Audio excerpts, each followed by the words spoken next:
जल शक्ति विभाग पैरा वर्कर संघ ने मांगों को लेकर कांग्रेस सरकार के खिलाफ मोर्चा खोलने की तैयारी कर ली है। संघ ने गंभीर आरोप लगाते हुए कहा कि वर्ष 2017 में भर्ती किए गए पैरा वर्कर्स की आज तक कोई स्पष्ट नीति नहीं बनाई गई है। पिछले 7 वर्षों से ये कर्मचारी अस्थायी तौर पर सेवाएं दे रहे हैं, लेकिन उनके लिए कोई स्थायी समाधान नहीं निकाला गया है। पैरा वर्कर संघ के अध्यक्ष महेश शर्मा ने शिमला में पत्रकार वार्ता कर बताया कि जल शक्ति विभाग के पैरा वर्कर्स को वीकली ऑफ जैसी बुनियादी सुविधाएं भी नहीं दी जा रही है। साथ ही कुछ क्षेत्रों में कर्मचारियों को पिछले 2 से 3 महीनों से वेतन भी नहीं मिला है, जिससे उनके सामने रोजी रोटी का संकट खड़ा हो गया है। महेश शर्मा ने कहा कि संघ पहले भी कई माध्यमों से अपनी मांगे सरकार के समक्ष रख चुका है, लेकिन मुख्यमंत्री से अब तक कोई मुलाकात नहीं हो पाई है और न ही कोई सकारात्मक आश्वासन मिला है। उन्होंने चेतावनी दी है कि अगर आगामी 10 दिनों में सरकार ने उनकी मांगों पर कोई ठोस कदम नहीं उठाया तो प्रदेश भर के पैरा वर्कर्स शिमला के चौड़ा मैदान में अनिश्चितकालीन धरना प्रदर्शन करेंगे। हम 2017 से जल शक्ति विभाग में श्रेणियों में भर्ती किए गए थे। 2017 में आपके पैरा पंप ऑपरेटर्स और पैरा फीटर्स और 2019 से मल्टीपर्पज वर्कर्स। अभी लगभग इनको 8-9 साल होते आए हैं, 8 साल हो गए और हमारे लिए कोई भी पॉलिसी का जो है प्रावधान नहीं है।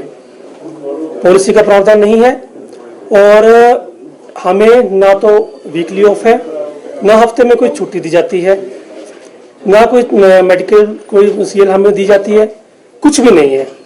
कई उपमंडल में तो हमारे कई मंडल हैं, जैसे मैं बात करना चाहूँगा जिला चंबल की बात करना चाहूँगा, जिला किन्नौर की बात करना चाहूँगा, जिला सिरमौर की बात करना चाहूँगा, जिला मंडी की बात करना चाहूँगा, जहाँ पिछले 2-3 महीनों से तनख्वाह नहीं आई है।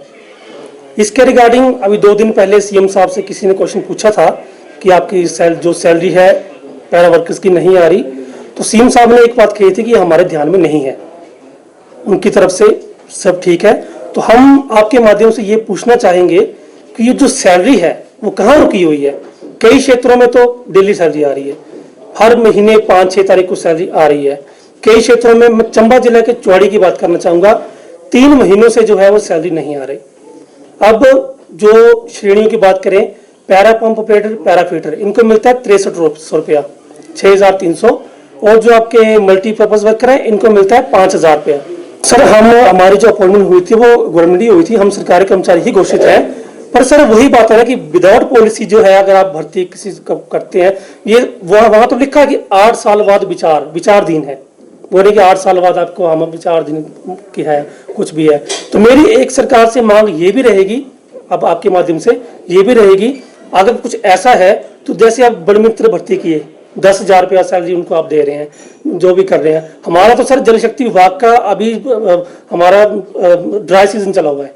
ड्राई सीजन में ऐसा होता है कि सर छुट्टियां तो हमारी वैसे बंद हैं, 2 महीने की छुट्टियां वैसे ही बंद है। हम तो भाई बंदी में हमारे अफसर, मैं धन्यवाद करूंगा कुछ अफसर्स का जो हमें सपोर्ट करते हैं। तो हम किसी तरह शिमला पहुंचे और आपके माध्यम से कॉन्फ्रेंस कर रहे हैं। तो हमें तो अब आपदा जब आई तब भी जल शक्ति विभाग के कर्मचारियों ने अपनी पूरी लोगों तक पानी पहुंचाया। जब विंटर का सीजन आता है तो पूर्व किन्नौर साइड बर्फ पड़ती है, वहां भी हमारे जान पे खेल के जो बंदे ड्यूटी करते हैं। सर इतना सब कुछ करने के बाद भी अगर वेतन ना के बराबर दिया जाए, शोषण किया जाए, तो फिर हमारे पास क्या उपाय रहेगा। देखिए सर इसके बारे में हम प्रशासनिक अधिकारियों से भी मिले, कल मिले भी थे, तो उन्होंने तो सिर्फ हमें पीसफुल के लिए बोला हुआ है। तो ये जो हमारा धरना होगा, जो धरना प्रदर्शन होगा, वो हम करेंगे चौड़ा मैदान में करेंगे और अनिश्चित काल के लिए होगा ये धरना हमारा। Bureau report, channel 9 Shimla.